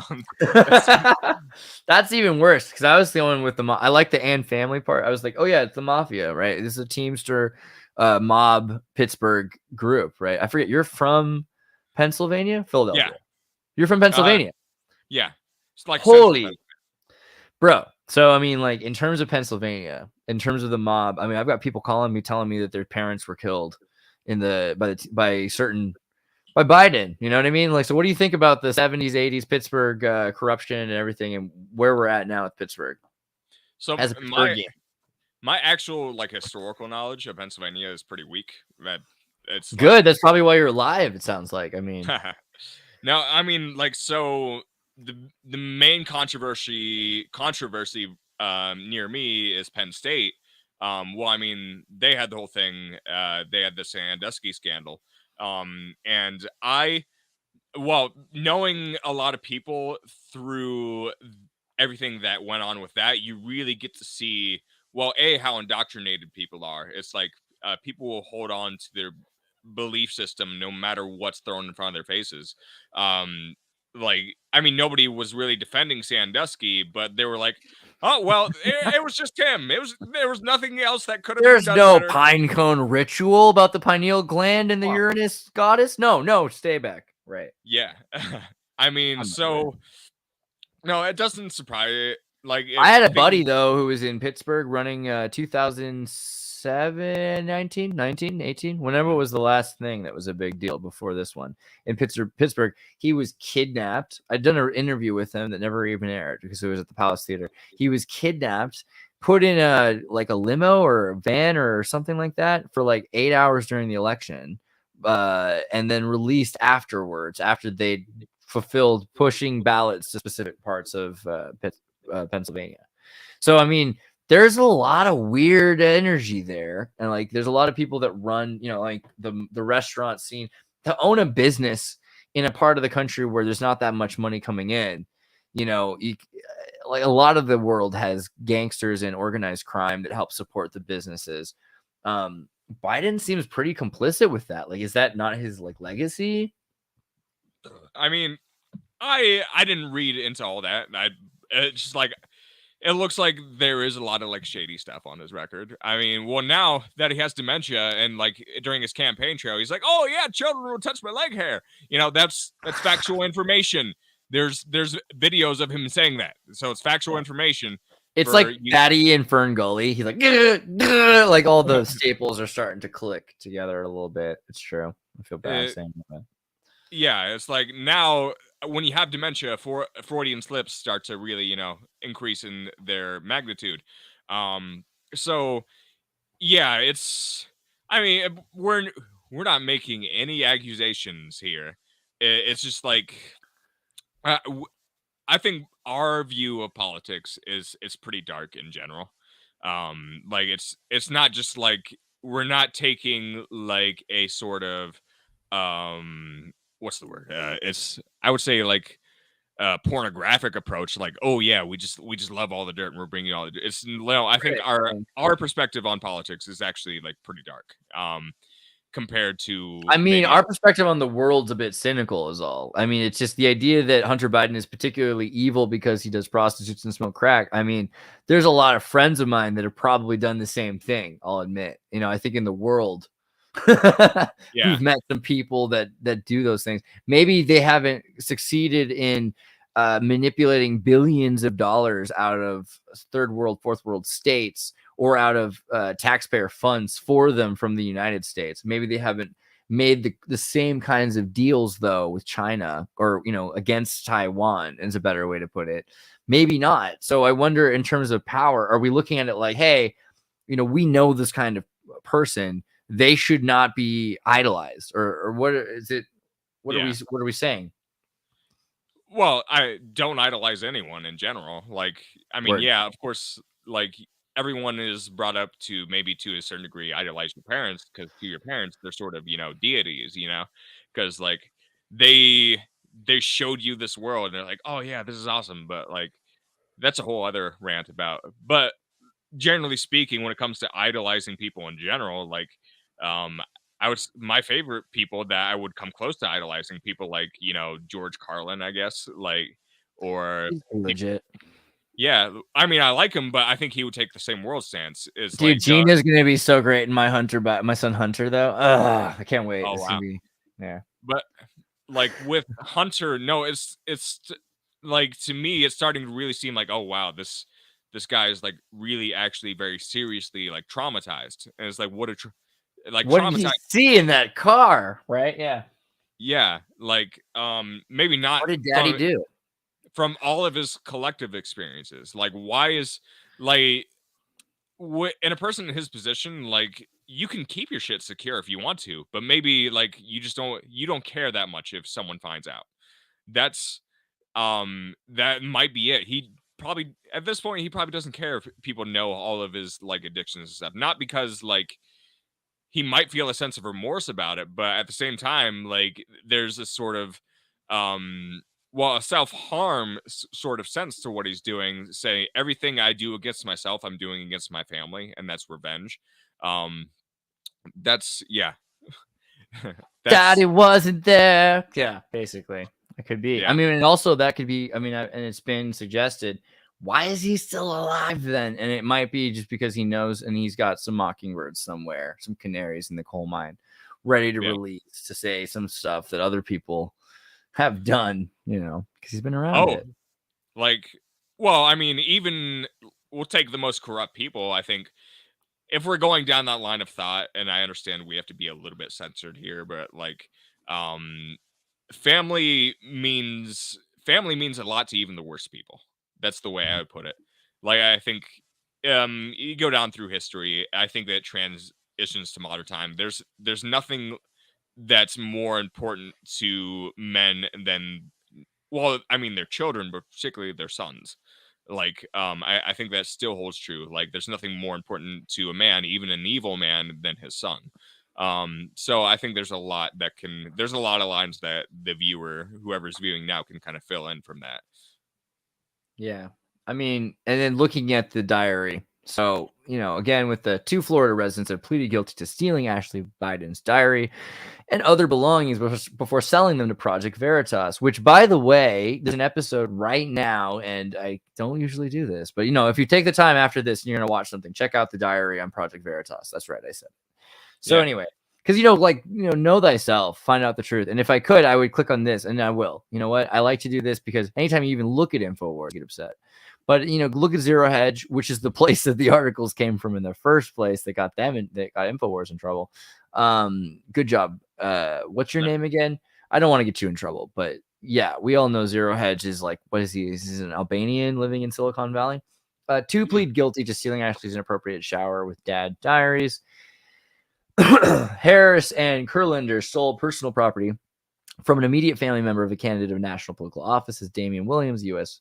Attorney of the Southern District of New York. And while Project Veritas declined to publish the diary and were still raided by Biden DOJ, even though they published a lot of it, I think that you'll see in the new video that just came out. The National File did publish excerpts on October 24th, 2020, and the full diary 2 days later, while treated as potentially fake at the time. We now know that the contents are legitimate, including claims that Joe took probably inappropriate showers with Ashley and that she believes she was sexually molested as a child. Entries in the diary include the authors revealing she believes she was sexually molested as a child and shared probably not appropriate showers with her father. Some of the details of the authors struggle with drug abuse and the author's crumbling marriage with multiple affairs, along with entries showing the family's fears of potential scandals due to her brother's new home and those that show a deep resentment for her father due to his money control and emotional manipulation. And there's, I'm just reading stuff here, but it's showing the boys my underpants, hypersexualized at a young age, etc., etc., etc. Was I molested? I think so. I can't remember specifics, but I do remember trauma. So, okay, so you have these post-traumatic stress moments where they're so traumatized. It's not even just one guy. He's got a bunch of people with him, and it's forced to be blocked out, which is, of course, the Dr. Green, MK Ultra, MK Chatter, we get back into this idea that, hey, if you traumatize someone and they can't handle it now, maybe they'll put it back somewhere to worry about later, and then they can work on it later. But in the meantime, they build a new facade of themselves, a facade to show to the world, which can be trained, and they use that to actually imprint memories and to save certain kinds of important documents in a person instead of in a piece of microfilm. I mean, so there's some pretty scary stuff here. Do you entertain this idea that the world is as dark as I'm thinking that there's? I mean, it's just a continuation of the Soviet Union and mind control programs from Germany. Do you think that this stuff is as just prevalent as I think it is? I mean, I'm thinking 1 out of 3 people, right? Well, Like in terms, well, I mean, if that many people are like directly experimented on, like I might be able at to. least Biden's daughter. I mean, does that seem like a reasonable one? Well, it's you don't know what you don't know. That's the eternal problem, and like Or granddaughter, whatever it is. yeah, I mean, I guess to that level, I couldn't comment. It's just like, I mean, I like even like fringe based evidence to try to like draw at least like draw some sort of or extract some sort of information or like possible conclusions. Um, it's hard. You would think people in politics would be semi protected from that type of thing. They would really just be subject to like how crazy their own families are. But I could always be wrong about that. I have no idea. I don't know any political families directly, so it's like it's hard to say. But on the trauma aspect of things and just how much trauma people go through, like yes, of course, if it has to fucking extend to like a huge portion of political families. Like if you had any sort of relative group of friends that you were, intimate with in high school, you realize that you're only like 1 or 2 steps away from something really fucked up. Like even if it was only happening to, a third of people, um, like I think some stats like still show, like a grossly large number of young women are molested by someone close to them. Like I don't know the exact percentage numbers, but it's it's more than 1%, a lot more than fucking 1%. Like, and how do people process this? Like, there's so much trauma in the world that a lot of people are sheltered from, and society voluntarily shelters themselves from. It just seems too crazy. I think people don't want to believe that there's organized crime. They don't want to believe that there are people that kill and hurt kids and that there are people that actually use children to become child soldiers or child secret agents or mind control victims. It seems like too much. Yeah, and that's part of the reason why a lot of problems just don't get solved. Like my first job coming out of college was um, at a therapeutic treatment center. You can look it up. It's Indian Oaks Academy, but like they specialized in basically sexual disorders in teenagers, both men and women. So like, and you working there showed me exactly what a lot of the problems were of why the system is set up so that those problems don't get away and get solved. They are set up so they are self-sustaining. They are set up so Right. the facilities always have to exist in perpetuity and constantly get funding from the state. They don't want solutions for those things. And that's a hard reality to absorb. And it's one of those things where like the wider population doesn't know what the fuck goes on at these facilities. Like, you know, there's staff getting beat up by the clients. They're getting like facial reconstructive surgery because like the job's so fucking dangerous. Like, Wow. you don't hear about that shit, and like everything's kind of the money system, kind of the money flow ends up keeping things hush hush about it. Like, if people knew what the fuck was going on, people would like it would change fucking immediately. But no one knows what's going on at those facilities. But there's money in it. That's an interesting point. Let's also point out, obviously, an old one, but a good one. Bizarre rumors and conspiracy theories that claim Linkin Park's lead singer, Chester Bennington, was murdered in 2017. I'm just going to read it like all weird like that because it'd probably keep us safe. In news of Linkin Park's lead singer, Chester Bennington's apparent suicide shocked fans of the band. Only a few months after Chris Cornell's suicide, Bennington's death was another sad blow to the entertainment industry, and more specifically to the world of alternative music. It didn't take long for fans to notice the circumstances surrounding these two deaths were sort of odd. It seemed like he tried so hard and got so far, but in the end, John Podesta was probably his father. And with a sudden increase in celebrity deaths, there was a question, you know, were they just jumping the Stargate to the new Mandala Berenstain reality, or is there something more to it, connecting to a more Occam's razor? Hey, people had information and they're being removed. What could Chester Bennington possibly have known? I mean, well, you know, the idea that perhaps he was part of a taboo family set up by the Podestas. The Podesta connections have been, everyone's gone into the Podesta connections. And, you know, of course, he's said, hey, I'm innocent and good for you. You've said that. You've even been on Ancient Aliens recently, talking about your true love of reality, which is aliens abducting people, I guess. I don't know. But the taboo family idea, this idea that there are people that have kids in order to rape them and then to raise them to become further pedophiles that create taboo families of their own. This isn't a word I came up with. This is the medical review in human interest. And I remember this because this happened in Santa Cruz. My mother worked at the Dominican hospital when this freaking guy, James Kohut, and nurses Rochelle, Brandon, and Emily Steffens, also working there, were arrested for, you know, these two nurse lovers and him and their children for all having sex with each other. And it's all part of his effort to create a series of taboo families in different parts of the country, one in New Mexico, one in California. Neurosurgeon who's been accused of raping multiple children appeared in court for the first time on Tuesday ahead of his trial for sexually assaulting multiple minors. The 58-year-old accused, identified as James Kohut, along with two other defendants in the case, 44-year-old nurse Rochelle Brendan and 31-year-old nurse Emily Steffens, were excused from the proceedings as early as a Santa Cruz County District Attorney's Office inspector, Kelly Freitas, detailed the nature of the allegations against the three, the Daily Mail reported. Both nurses are accused of operating a sex ring with Kohut, which included their own children as young as 3 years old. Text messages exchanged between the trio were also presented as evidence in the court, where the group spoke of having more children for a taboo family, quote unquote, where they would all be sexually engaged with each other, according to the reports. See, this is trying to raise a hypersexed generation, but also specific families that are wolf packs in order to do this. And he explained the intricacy of the taboo family pod and its extended networks. For instance, his connection to his father, who had created taboo families across the country, which is how he had been born. See, there's a number of families that these people create all over the place.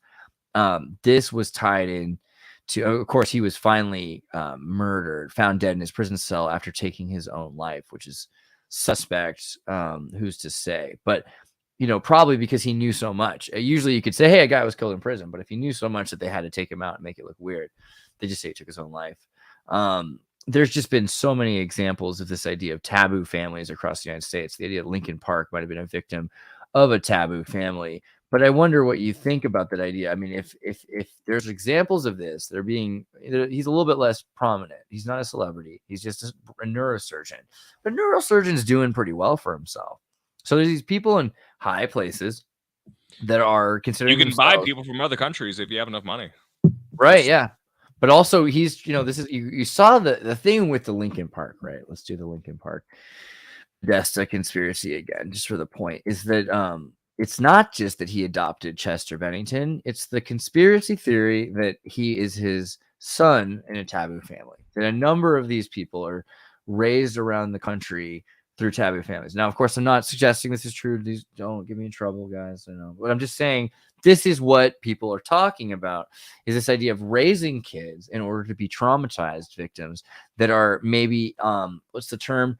Brezhnevin.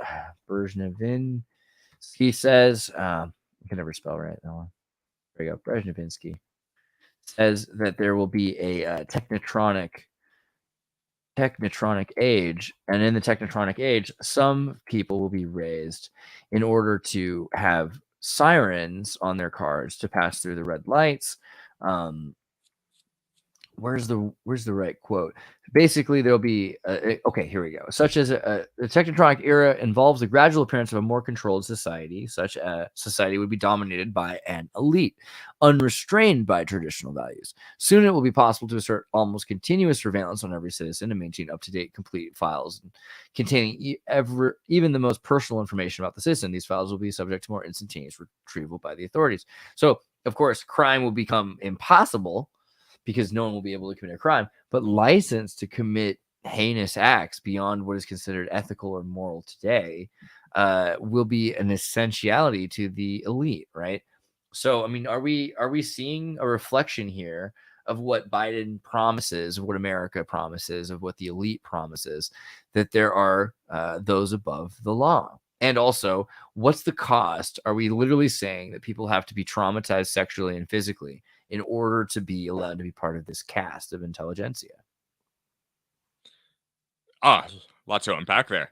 But I like, to anyone that would say or suggest that trauma is necessary, like, I think the simple answer is no. Like, trauma, I mean, in so much as trauma comes naturally from just the world existing and not being inside our own species, like, yeah, you can't do anything about that sort of trauma, the necessary trauma that comes from existing. But as far as having types of cultist behavior, it's not necessary at all. For, I don't think there's not any reason I could ever think of as to why a standardization of trauma would ever be any sort of beneficial. Like, why would pain and suffering have to be standardized in any sort of sense?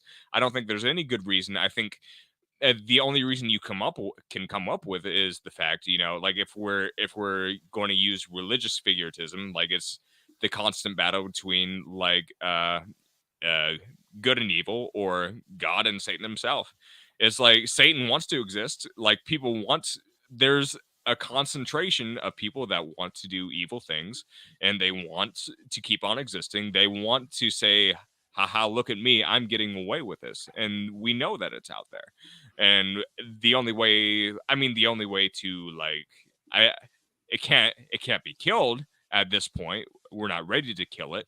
Maybe someday it can be, but at this point, the only thing we can do is weaken it. I would say that the only thing we can do at this point is weaken it. So I totally see the Fauci and CC DeVille from Poison. I see that. Whoever said that, yeah, that's a pretty that's pretty fun. I'll take it. No, I like it, but, like, as far as having the whole, darker side of Bohemian Grove, like, no, we don't fucking need it.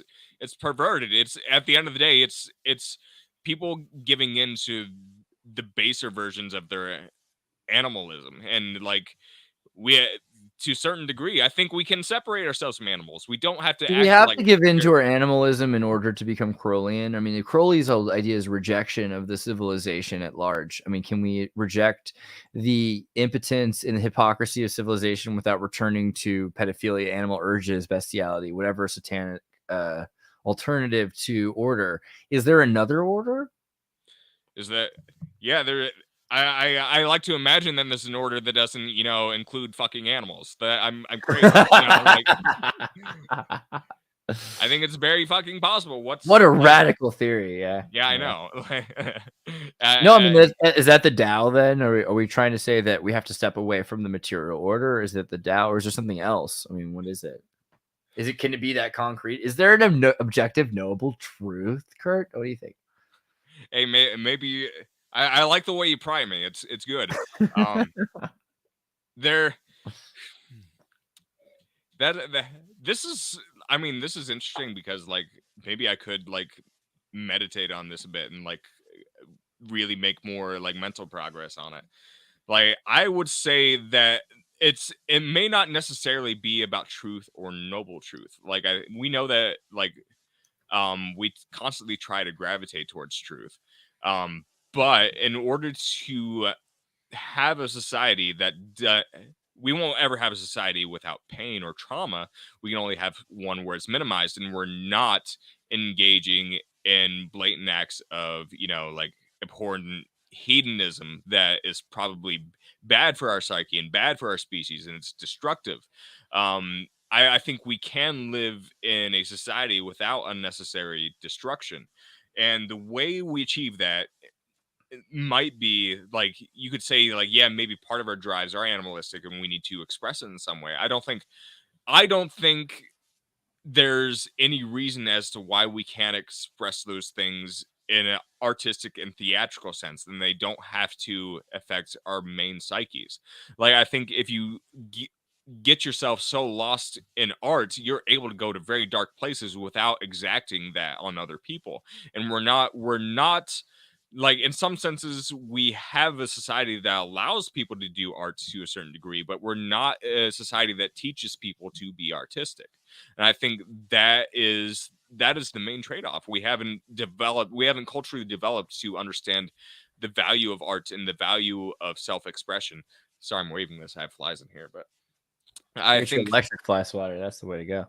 yeah, I think that really is the problem. I think there's a lot of insights that I think, and there's a certain sense of tribalism. I would think, you know, in a lot of Native American societies, I would think, you know, child molestation in those societies was probably pretty uncool. You know what I mean?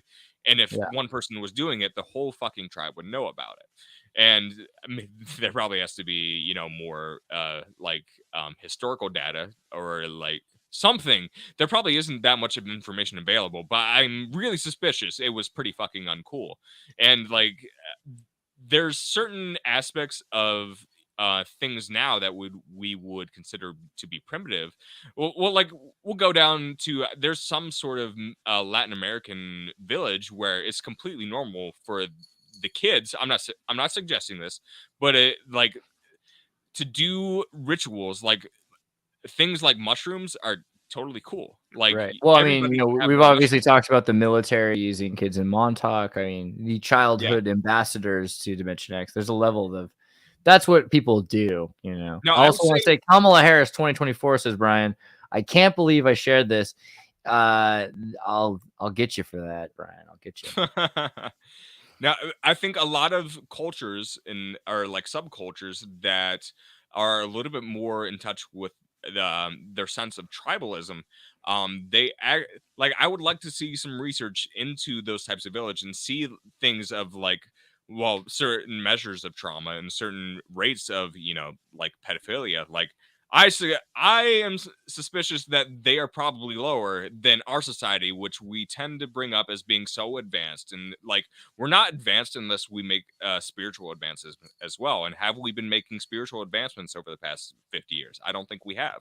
And that's like, and that's where people give you the stink eye because they're conditioned to give you the stink eye. They're like, oh yeah, like why the fuck are phones aren't great and necessary. I mean, we can't even distinguish ourselves from third world countries by having like smartphones because now they have them too. How do we separate ourselves? Well, we're starting to see that maybe there are huge flaws in our system, and they're starting to emanate everywhere else. Like we got some problems. It's it's out there, and maybe the tribalism will give us something. Like and that's to where like, yeah, the whole war on drugs, like I think we agree that was misguided, but it's been like a I cultural. always say I think it's like, you know, you shouldn't drive on drugs. You certainly shouldn't go to war on drugs. It's a bad idea. It's not safe for anybody. That's my pitch. But okay, so getting close to the end here, what do you think about in terms of federalism, tribalism? We just had Walter Bosley. You know, there is no Galactic Federation. Is his spiel. I've been hearing a lot of people talking about, you know, UAPs, aliens, Galactic Federation, that we're going to be like welcomed into some sort of like bigger UF, you know, beyond the UN. There's like the UFNs, like all these different nations and planets, and you know, UPs or whatever. Isn't that great? What do you think?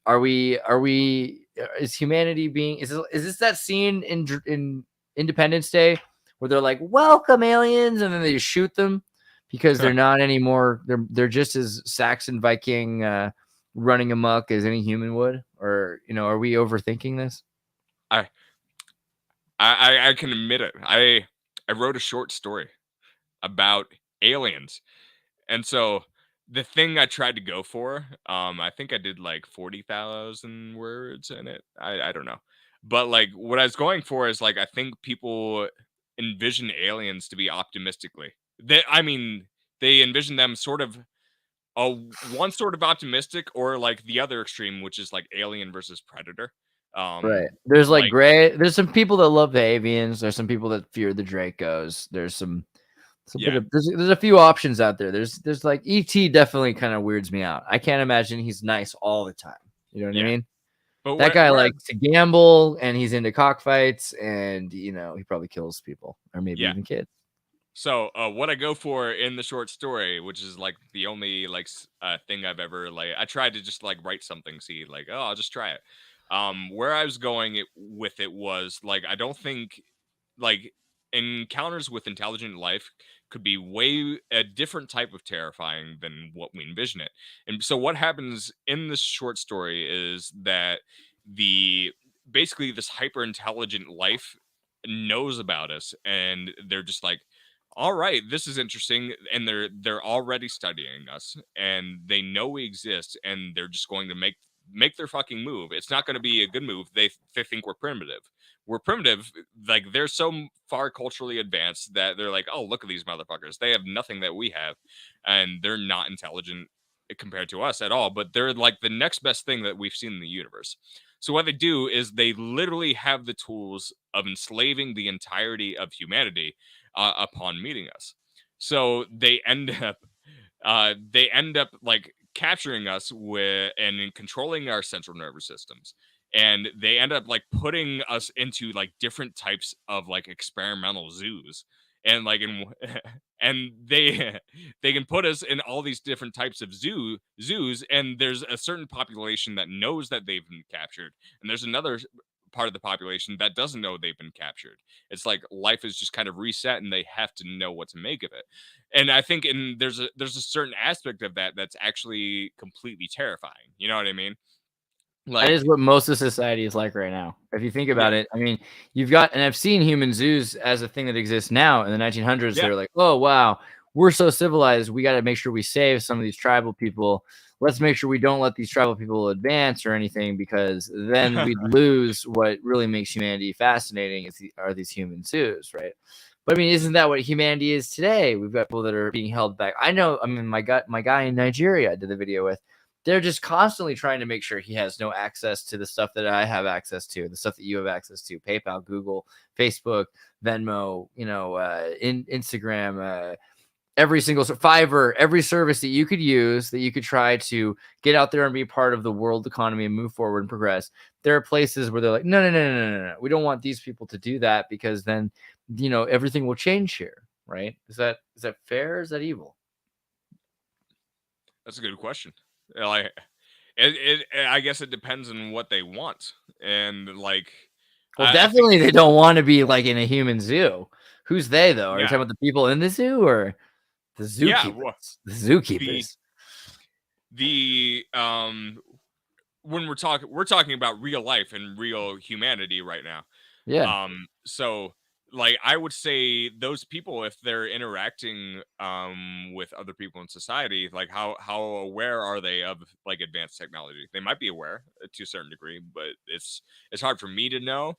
But as far as like how ethical it is, like what I they would have to have a good understanding of what do they think their problems are, you know, and like I think you get radically different answers than from what most people would expect, you know, if they get asked that question. But I think you actually end up finding out that a lot of them are happier than most people are willing to admit. Like I think if in documentaries about like tribal societies, it's like, oh wow, these their construction, their worldview is different, obviously, in a lot of ways, but it's like a lot of them are smiling. I don't think they're just smiling like for the cameras and everything. I think we're getting insight into their life, and so they might have a perfect balance between like they fully embraced the dark and troublesome side of humanity, and like once they've accepted it and fully embraced it, well, like yeah, like maybe they are happier than everyone else because like in Western society, all we're used to avoiding this subject of death. We're used to avoiding death at any cost, and instead of now we have this culture where you can't if you talk about obesity is a trigger word right now. The fact that we're even bringing up obesity, there's like probably people that are ready to be offended if by but it's like it's a very morbid disease that's becoming a bigger and bigger issue each and every decade. It's presented that in a comorbidity with like heart disease, it's going to be probably the biggest cause of death by 2050. It's the problem isn't going away, but we're getting used and conditioned to ignoring it and we've cleverly attached any discussion about it to be automatically be about fat shaming and about people shaming, and it's not. But you'll never hear that in any sort of media circle. You won't hear that in online discussions. So like yeah, there's really something to be said there. Like maybe the tribal who should do the preserving, there's an authoritarian stance there, like, oh, we need to preserve it. Why do we need to preserve it? We could preserve it by adapting ourselves instead of depending on them being stagnant. That's kind of a reversal there, I guess. But are we going? Are we going back to the Willendorf though, because it's like we think about obesity, but we're making Jordan Peterson very upset right now. I'm just that's my thought. So I think maybe like cellulite makes you telepathic, and there's this thought that like those with the wider hips are producing better more often or something. I don't know. I mean, this is the goddess. It's not a skinny goddess. Her tits are so big they're basically phalluses. She got a face around her tummy. It's like a whole thing. I think I know where you're going with that, and like it's a valid point. Like, why did a lot of these primitive societies and a lot of different ones produce statues like this as like symbols of fertility? And it probably was to a certain degree, like in a time where I love this position. This is so nice. She's like leaning back on this cute little stool. That's awesome. I mean, tribal societies, they were probably more. They had a hierarchy, and they were more adept at bringing food up the hierarchy, so that there was a woman that could bear healthy children and keep the tribe going. I think that's part of the reason you see a lot of statues like this as a symbol of fertility, and maybe also as a symbol of attraction. It's what people wanted because definitely at one point like excess weight was a symbol of the hierarchy and what you wanted to gravitate towards. Yeah, she's doing it for herself.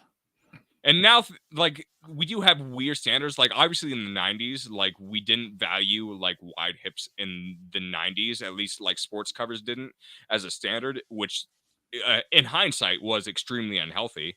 And a lot of those models were extremely unhealthy. So, like, I think, like, we can value, like, not to sound like I'm objectifying women in any. I don't want to sound like I'm doing what do you that, mean by women also? Because there's a specific look. You know what the fuck I mean by women. Don't pretend like you don't. There's some transgender models out there, and they have a look. They have a wombeless look. I mean, you can't be transgender unless you accept a binary. I'm just saying, like you've accepted that there's some sort of valuable and intrinsic sense of what a woman should look like. But they think a woman should look like a skinny dude who doesn't have any body mass, right? Yeah, that doesn't look. How many? I don't know. I mean, is this a look that they're going for? I haven't seen a lot of that. I haven't seen too much of this look as the main look. Which there's so much like cultural reinforcement that's going on. We're getting increasingly dependent on technology, and there's an increased there seems to be a genetic component going on where we're relying so much on medical assistance. We've allowed, like hip ratios to go down. I'm not saying we should control those things, but like, what's bad about large hips? It's like we've I like almost large hips. to a certain extent, well, we've tried to control women so much that that's transferred into controlling their image. That's the way I see it. And so like that's why part of the reason, we have the slender hip lines and whatnot. But like I think we can value, healthy body size and diverse like body structure, and especially like wide hips, like everybody loves a big booty nowadays, but like I think that's a good thing. We can value that without necessarily the excess that um comes with that comes with obesity. I think there's some sort of middle ground that we're not hitting, and we need to start trying to hit it. And I think some of it is about racism, because traditionally, like when you think of a fat bootied girl, yeah, well, I think you're more likely to think of different ethnicities than like white people, than like Western cultures adjusted to. And that's an image that's been tried to be suppressed by the oligarchy for the past 100 years, or the past 200 years, because like the uncomfortable topics like slavery. But like now those are ideal healthy body types. Like maybe the answer was to appropriate the booty. Yeah, we should have just been appropriating the booty the whole time, instead of just reducing our waist sizes. That would have been way better of an outcome. Yeah, I mean, I've definitely seen some dudes appropriate booty. There's some big booty dudes out there too, but it's usually not associated with the femininity still, which is something we could work on. And those of you who are watching all those pictures of models floating by, just to remind you, yes, those were all transgendered models. So take the time you need after this episode to process that and do a little light work and shadow work on yourself. So thank you, Kurt. This has been amazing. I appreciate this. Do you want to tell them where they can get a copy of your newest song? Probably. Oh yeah. Anywhere, iTunes, search the name that's right. American Time Yeah, Machine. right there. I'm pulling up the Spotify one because the link is still fresh, so hopefully it'll load. But if you guys go to Spotify, you can listen to American Time Machine, and you get on iTunes, and you get everywhere else. You're going to hear one of his songs that was the beginning song is his song, and you'll hear it again at the closing. Don't Actually Kill Yourself, explicit, as a short one, but a sweet intro to the kind of things that you might hear on his channel. So I really like Witchcraft as an album in general, though. I thought Witchcraft had a lot of really interesting guitar sounds and just psychedelic synthesizer arpeggios. It was beautiful, really fun album. Yeah, the more recent the album, the more experimental it's getting. I have big plans for. There's some Highlander like Scotsman calls, and I almost had a girlfriend, which was I thought was really fascinating. I thought that was cool. Yeah, it's a blend. I can't fully describe it, but it's just like you're seeing a lot of my psychological development in it, because like right now I've been on a schedule for like an album every 2 or 3 months, and I've kept up that schedule for a few years now. I don't know how long I'm going to keep that up, because like I feel like I've been developing a lot more, and the more you develop, the more you want, and the more you're willing to like. You put like 10 effects on one singular track, and you're like, how the fuck can I do that? And it takes more time. So like, yes, a lot of the product has been taking more time. So, but that means the next, I'm going for even wilder shit for the next album. And then I don't know, I might need a couple months after that, because I don't know what it's writer's block is easy to run into. Go full South Park, you know what I mean? Like force yourself to make some content up until you need more time, and then make specials, that's fine. Yeah, it's like now, like the most experimental thing I'm trying on the upcoming album is like I did a guitar solo and did that and I panned it to one side, and I panned the dry sounds to one side. I don't know if anybody's ever done this in particular, but then I took the reverb and I took the delay and whatever other effects, and I put it to another track I did that in a completely separate track, and I panned it to the other side. Then I started changing the pitch. So if you're listening in stereo from one side of the room, you'll hear the raw, dry guitar sound, and from the other side, you'll start hearing the warped reverb and delay on that side, and it'll go up and down. And I think it has a very like trippy effect on that one. And the whole album will be filled with little nuggets of me like toying, seeing what exactly I can do to make it sound like a little like production trick that maybe no one else has tried, yeah, it's hard. Once you have so many tricks though, it's hard to try to come up with new ones. That's the hard part, Frequency modulation by neural Yeah. entrainment. Just make them aim other directions and start messing with the oscillating the influx of the decibel. No, I like little things like that. So I like that you mentioned that, because like I have on occasion, like say one part of the track will be at 130 beats per minute. I mean, that's fast. I've been really like low. It's been like 90 beats per minute, like recently, but I'll just adjust it ever so slightly in the middle of the song, like from 90 to like 88 or like 89, just for like a little subsection of the song. And like I'll tinker a couple other things. And I think if you're doing deep listens to that type of thing, it really, well, it can be really pleasurable, but can like fuck with you a little bit too. Like it, right. yeah. You try to find balance. Yeah. I love that. I think, yeah. And then chromatic reverb, that's a really good tool, just making the different kinds of echo. Because some of these pure sine sounds don't have enough reverb. And I think giving it a chromatic sound works. But dude, thank you so much, Kurt. Let's do this again next week. I love you. It's awesome. I'll try. I'll have to get at you, because like it really depends on what I end up doing. I think Thursdays might be good, but like I'm supposed to do Wednesday and weekend day at one job, and then at my other job it's just like right now it's like feast or famine, I guess. We'll like, throw you on. If you can't do a Thursday, we'll get you on a Wednesday or a Tuesday, Think Tank or Uber Memes. So that'll be good. But I'm going to be building a Thursday show around kind of I want to go deeper into Tartaria with Thursdays as well, and I want to go deeper into philosophy and everything. I've got the sync, I've got the poli-sci and the Uber. I think we'll go a little further is all. We're gonna go further Thursdays. Something I don't know what it is. David is welcome. He's my crush on the other shows. So yeah. Well, then get yourself a free Tuesday night. I'll get you on there. That'll be fun. Cool. All right, I'll try it. After next week, I might actually have Mondays and Tuesdays off. But yeah, there you go. Tell your boss, that you're gonna get kidnapped, and it'll be fine. Yeah. That sounds good. All right. Peace, man. Peace. Take care, everybody. See you next time. There's what we need.